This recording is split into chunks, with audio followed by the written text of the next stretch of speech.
তেজগাঁ থেকে সংবাদ সন্ধ্যা নিয়ে আপনাদের সামনে আছি আমি সুমন আসিফ এবং আমি গোলাম কিবরিয়া। এই মুহূর্তে বার্তা কক্ষের সবশেষ। বাস চাপায় শিক্ষার্থীর মৃত্যুতে রাজধানীতে সড়ক অবরোধ, চালকের সর্বোচ্চ শাস্তি সহ 7 দফা সহপাঠীদের।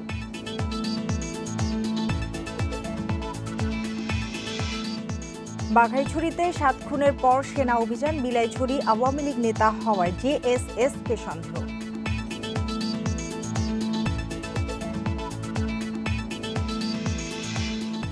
ভিপির দায়িত্ব নিতে সিদ্ধান্ত পরিষ্কার করছেন না নূর, প্রধানমন্ত্রীকে ডাকসুর আজীবন সদস্য চায় ছাত্রলীগ।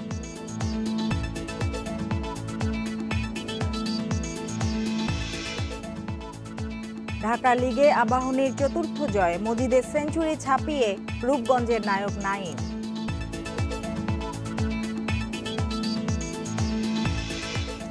আপনাদের সমস্যা, সংকট আর সম্ভাবনার কথা বলুন, লিখুন আমাদের ফেসবুক পেজে। আপনাদের কথা নিয়ে আসবো খবরের শেষ অংশে।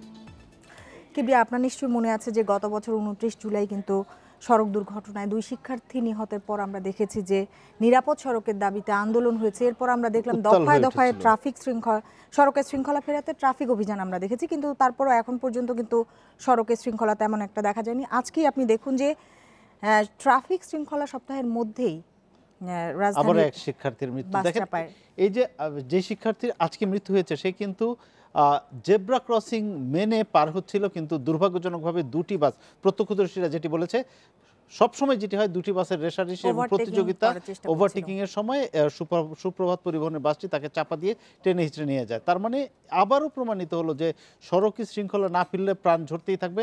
পথচারীরা যতই নিরাপদে থাকুক, এর আগে রমিজউদ্দিন কলেজের যে ছাত্ররা তারা কিন্তু ফুটপাতে দাঁড়িয়েছিলেন। তার মানে আমরা পথচারীরা যেখানেই থাকি, বাস বা গণপরিবহনে যদি শৃঙ্খলা না আসে তাহলে কোথাও নিরাপদ না, রাস্তায় নামতেই হবে প্রাণটা হাতে করে। এই অনিরাপদ জীবন আমরা চাই না, আমরা চাই শৃঙ্খলা ফিরে আসুক। আমরা প্রতিবেদনটি দেখি।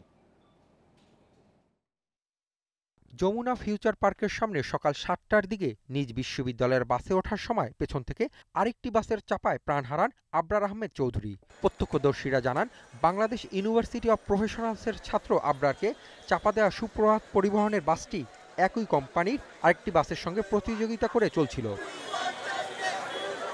দুর্ঘটনার পরপরই অভিযুক্ত বাসের চালককে আটক করে স্থানীয়রা। তার দৃষ্টান্তমূলক শাস্তির দাবিতে রাস্তায় নেমে আসেন বিউপি সহ আশপাশের বিভিন্ন বেসরকারি বিশ্ববিদ্যালয়ের শিক্ষার্থীরা। তাদের অবরোধে বন্ধ হয়ে যায় যান চলাচল। সকাল 10টার দিকে ঘটনাস্থলে যান উত্তর ঢাকার মেয়র আতিকুল ইসলাম। তিনি সুপ্রভাত কোম্পানির লাইসেন্স বাতিল ও দ্রুততম সময়ে ফুট ওভারব্রিজ নির্মাণ সহ বেশ কিছু আশ্বাস দিলেও রাস্তা ছাড়তে রাজি হননি শিক্ষার্থীরা।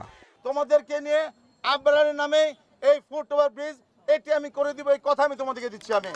আমাদের বাসের ফ্র্যাঞ্চাইজ লাগবে, বাসের ফ্র্যাঞ্চাইজ ছাড়া আমাদের এই ডিসিপ্লিন আনা যাবে না। এটা হচ্ছে বাস্তবতা, এটা আমরা বুঝতেছি, কিন্তু কত তাড়াতাড়ি ত্বরান্বিত করব, এটি হচ্ছে আরেকটি কাজ। দায়ী বাস চালকের শাস্তি, সিটিং সার্ভিস বন্ধ, ট্রাফিক পুলিশের দুর্নীতি বন্ধ সহ 8 দফা দাবি দ্রুততম সময়। ভ্যানের ধাক্কায় মারা গেছেন 3 জন। পুলিশ জানায়, সিলেটে বেড়াতে গিয়েছিলেন সেনাবাহিনীর সার্জেন্ট জোহা আহমেদের স্ত্রী ইলোরা পারভিন এবং 6 বছরের ছেলে সাজিদ। বিছানাকান্দি থেকে জাফলং যাওয়ার পথে সালুটিকর গোয়াইনঘাট সড়কের সতীগ্রামে দুপুরে তাদের অটোরিকশাকে চাপা দেয় একটি ট্রাক। ঘটনাস্থলেই নিহত হন ইলোরা এবং সাজিদ। আহত আরও 2 অটোরিকশা যাত্রীকে ওসমানী মেডিকেল কলেজ হাসপাতালে ভর্তি করা হয়েছে। এদিকে ঢাকা রংপুর মহাসড়কের ধাপের হাটে ভোরে রাস্তার পাশে দাঁড়িয়ে থাকা বাসকে ধাক্কা দেয় একটি কাভার্ড ভ্যান। ঘটনাস্থলেই 3 জন নিহত হন, আহত 5 জনকে রংপুর মেডিকেলে ভর্তি করা হয়েছে। এছাড়া সড়ক দুর্ঘটনায় যশোর, জামালপুর, পাবনা, নাটোর এবং মাগুরায় 5 জন নিহত হয়েছেন।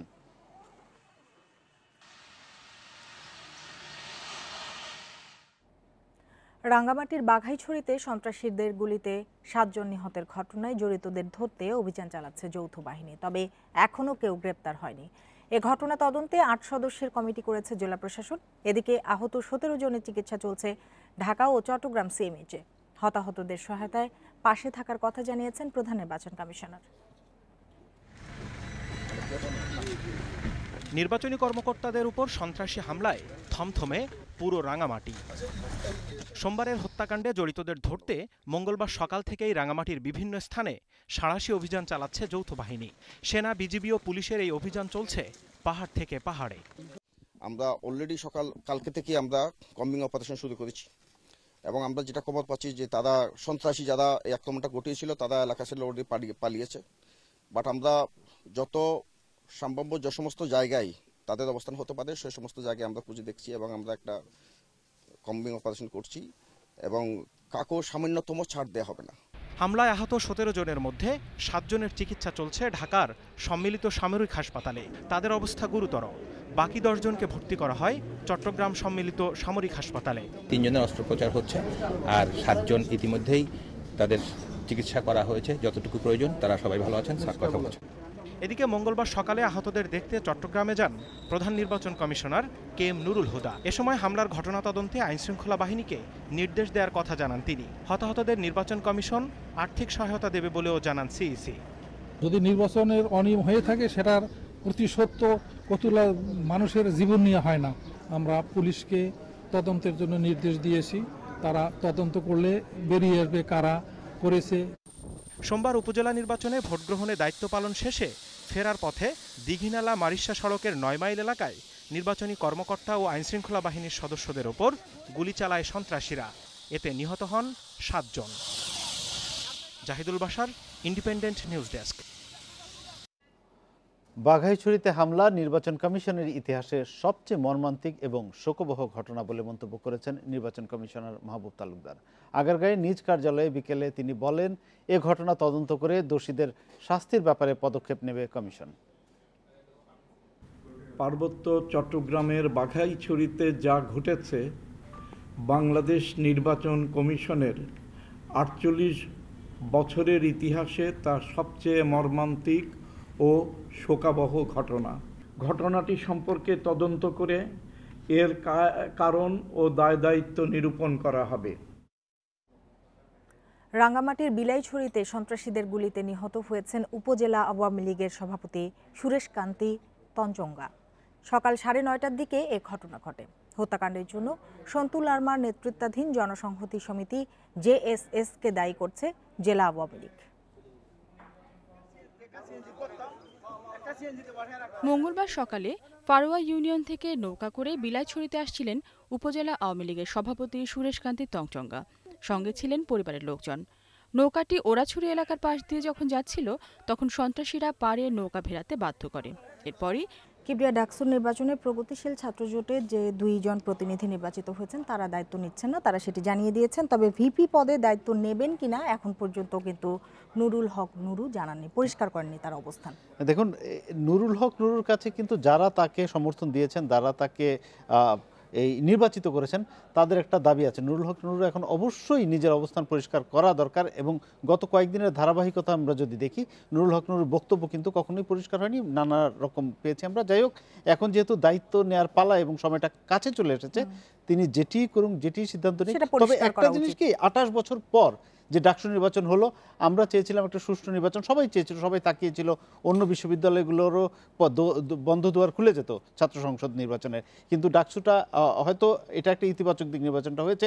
আরও সুষ্ঠু, আরও বিতর্কহীনভাবে হলে আরও ভালো হতো। যাই হোক, আমরা আশা করব একটা কার্যকর ছাত্র সংসদ পাবে ঢাকা বিশ্ববিদ্যালয় এবং তারা ছাত্রদের সব দাবি দেওয়া এগিয়ে নিয়ে যাবে এবং নুরুল হক নুরু অবশ্যই তার অবস্থান পরিষ্কার করবেন। আমরা প্রতিবেদনটি দেখি।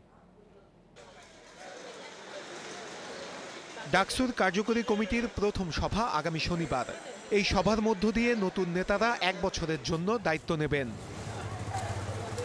তবে ভিপি পদে নির্বাচিত নুরুল হক নূর এতে অংশ নেবেন কিনা সে বিষয়ে পরিষ্কার করছেন না।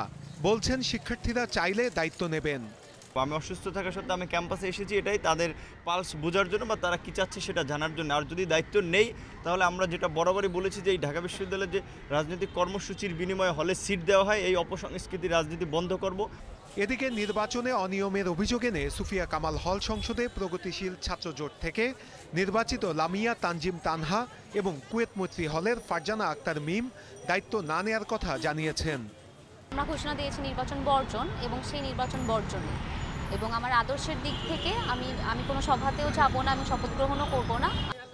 অন্যদিকে ছাত্রলীগের নির্বাচিতরা বলছেন, প্রথম সভায় শিক্ষার্থীদের নানা সমস্যা তুলে ধরার পাশাপাশি প্রধানমন্ত্রীকে আজীবন ডাকসুর সদস্য করার প্রস্তাব তোলা হবে।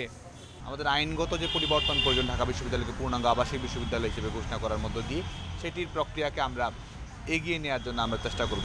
নবনির্বাচিত প্রতিনিধিরা ঐক্যবদ্ধভাবে বিশ্ববিদ্যালয়ের সমস্যা সমাধানে কাজ করবেন, এমনটাই চাইছেন সাধারণ শিক্ষার্থীরা।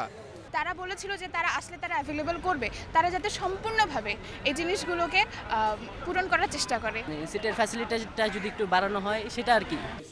বিশ্ববিদ্যালয় প্রশাসন বলছেন কার্যকরী সভার প্রস্তুতি এখন চূড়ান্ত। ক্যাম্পাস শান্ত রাখতে সবার সহযোগিতা চেয়েছে তারা। এজেন্ডা বা কার্যসূচি হচ্ছে শুভেচ্ছা বিনিময় এবং পরবর্তী কার্যক্রম বিষয়ে আলোচনার সিদ্ধান্ত গ্রহণ করবে যে তারা কি কি কাজ করতে চায়। এদিকে পুনর্নির্বাচনের দাবিতে মঙ্গলবার ক্যাম্পাসে বিক্ষোভ মিছিল করে ছাত্রদল। তবে বিশ্ববিদ্যালয়ে ক্লাস পরীক্ষা সহ স্বাভাবিক ছিল শিক্ষা কার্যক্রম। নূরে আলম, ইন্ডিপেন্ডেন্ট নিউজ, ঢাকা। তুরাগ নদ দখলমুক্ত করার অভিযানে গাবতলী এবং সাভার অংশে ৩১৭টি স্থাপনা উচ্ছেদ করেছে বাংলাদেশ অভ্যন্তরীণ নৌ কর্তৃপক্ষ BIWTA। দখলমুক্ত হয়েছে প্রায় ২ একর জমি। তবে আদালতের স্থগিতাদেশের কারণে উচ্ছেদ করা যায়নি বেশ কিছু স্থাপনা। সকাল 10টার দিকে শুরু হয় এ অভিযান।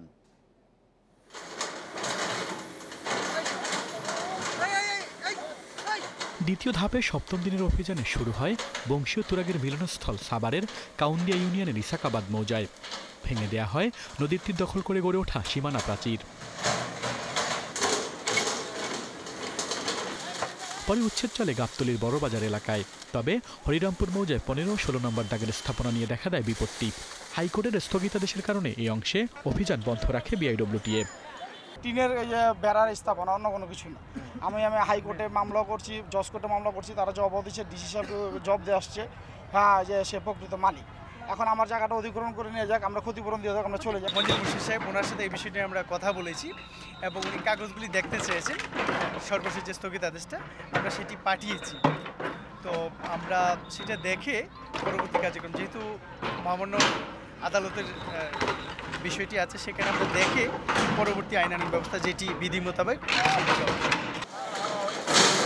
দুপুরে অভিযান চালানো হয় গাবতলীর বড়বাজারের কাঁচা বাজারে। গুড়িয়ে দেওয়া হয় 2টি দ্বিতল ভবন, 15টি একতলা ভবন সহ 315টি ছোট বড় স্থাপনা। বিগত 10 বছর যাবত আমি এটা ভাড়া চালাইতাম। কারে ভাড়া দিতাম? দোকানে একটা মালিক আছে, মালিকরা দিতাম 2300, আর আমরা খাজনা বন্ধ আমি যে বিলে আর 100 চাইতে। সরকারি জায়গা এটা দখল করে আরেকজন ভোগ করবো, এটা ঠিক না। সরকারি জায়গা সরকারি কাজে লাগবে। BIWTAর কর্মকর্তারা জানান দখলকারী যতই প্রভাবশালী হোক অভিযানে ছাড় পাবে না। সব অবৈধ স্থাপনা উচ্ছেদ না হওয়া পর্যন্ত চলবে এই অভিযান। 19 দিনের অভিযানে বুড়িগঙ্গা ও তুরাগ তীরের বেদখল 54 একর জমি উদ্ধার করা হয়েছে। বড়বাজার এলাকায় বুধবার সকালে আবারও উচ্ছেদ চালাবে BIWTA। আল আমিন হোসেন, ইন্ডিপেন্ডেন্ট নিউজ, ঢাকা। চলতি অর্থবছর জিডিপি প্রবৃদ্ধি হবে 8.13%। সংশোধিত বার্ষিক উন্নয়ন কর্মসূচি এডিপির আকার 1,65,000 কোটি টাকা, আর মানুষের গড় মাথাপিছু আয় বেড়ে দাঁড়িয়েছে $1,909। সকালে NEC সম্মেলন কক্ষে সংবাদ সম্মেলনে এসব তথ্য দেন অর্থমন্ত্রী আ.হ.ম মোস্তফা কামাল। গেল অর্থবছর জিডিপি প্রবৃদ্ধি হয়েছিল 7.86%, আর মানুষের মাথাপিছু আয় ছিল $1,751। এবার জিডিপি প্রবৃদ্ধিতে রেকর্ড গড়বে বলে মনে করছেন অর্থমন্ত্রী। তিনি জানান, চলতি অর্থবছরে জিডিপির আকার দাঁড়াবে 25,36,177 কোটি টাকা, যা গেলবার ছিল 22,50,479 কোটি টাকা। বেড়েছে মাথাপিছু আয়ও। ম্যানুফ্যাকচারিং খাত বেড়েছে, যে মূল খাতগুলো সবগুলো খাত আমাদের বেড়েছে, সেই জন্য আমাদের জিডিপিতে প্রবৃদ্ধি ভালো হয়েছে। তিনি জানান, এবার বিনিয়োগ প্রবৃদ্ধি বেড়ে হবে 31.57%, আর শিল্প খাতে 17.61%। তবে কমেছে কৃষি ও সেবা খাতের প্রবৃদ্ধির পরিমাণ। কৃষি খাতে 9.13% এবং সেবা খাতে 12.10% প্রবৃদ্ধি ধরা হয়েছে। ইনভেস্টমেন্টের জিডিপি আমাদের গত বছর ছিল 31.13%, 31.13%। এই বছর সেটা 31.57%। এ সময় পরিকল্পনামন্ত্রী জানান, চলতি অর্থবছরের এডিপি ধরা হয় 1,73,000 কোটি টাকা। সংশোধনে এটি কমে এসেছে 1,65,000 কোটি টাকায়। সংশোধিত এডিপির মধ্যে রাষ্ট্রীয় কোষাগার থেকে আসবে 1,14,000 কোটি টাকা। যে 1,65,000 কোটি টাকা, এর মধ্যে উন্নয়ন সহায়তা তহবিল থেকে প্রাপ্ত 51,000 কোটি টাকা। এদিকে গত 8 মাসে এডিপি বাস্তবায়নে গতবারের তুলনায় 8,400 কোটি টাকা বেশি ব্যয় হয়েছে। Irin Khatun, Independent News, Dhaka. কিবরিয়া চক বাজারের চুল সংবাদ সন্ধ্যায় আপনাদের সমস্যা, সংকট আর সম্ভাবনার কথা জানতে চেয়েছিলাম। মোহাম্মদ আকাশ গোবিন্দপুর হবিগঞ্জ থেকে তিনি বলছেন, আমাদের সবচেয়ে বড় সমস্যা হচ্ছে এখানকার মোবাইল নেটওয়ার্ক খুবই দুর্বল, প্রায় নেটওয়ার্ক থাকে না, ফলে মোবাইলে যোগাযোগ করতে ভীষণ অসুবিধা হয়। এই সমস্যার সমাধানে কর্তৃপক্ষের দৃষ্টি আকর্ষণ করেছেন।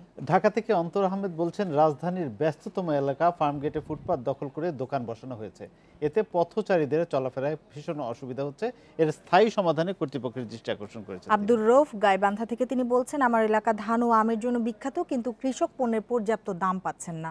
বাজারে সিন্ডিকেটের কারণে কৃষকের অবস্থা নাজুক, কর্তৃপক্ষের কাছে তিনি প্রতিকার আশা করছেন। দর্শকদের ধন্যবাদ জানাতে চাই তাদের চিঠিগুলোর জন্য। শেষ করব সংবাদ সন্ধ্যা। শেষ করার আগে শিরোনামগুলো আরেকবার। বাস চাপায় শিক্ষার্থীর মৃত্যুতে রাজধানীতে রাস্তা অবরোধ, চালকের সর্বোচ্চ শাস্তি সহ 8 দফা সহপাঠীদের।